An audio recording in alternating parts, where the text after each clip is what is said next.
For this project, I implemented a version of progressive meshes based on Hoppy's original progressive mesh paper.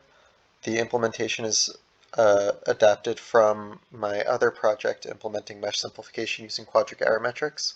So the simplification scheme is still the same edge collapse with quadric error metric scheme as before, but now with the ability to refine the mesh as well as coarsen it. So let's have a look. Here's the wireframe representation. The two cubes are identical, and all of my simplification and refinement operations will only apply to the cube on the left. So here you can see I can remove edges from the cube and add them back in and result in the same cube. So we can remove some detail and add it back in, and we are left with an identical cube.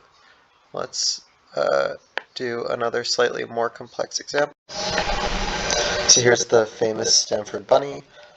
Once again, all of our refinement and coarsening operations will only apply to the bunny on the left, but they are otherwise identical. So let's reduce this bunny down to less than 1% of the original. There we go.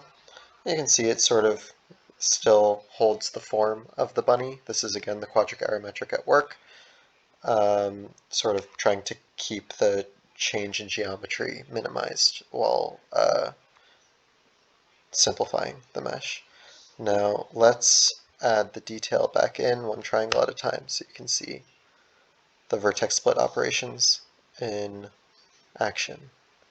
Here's the wireframe. And so you can see the detail being added back in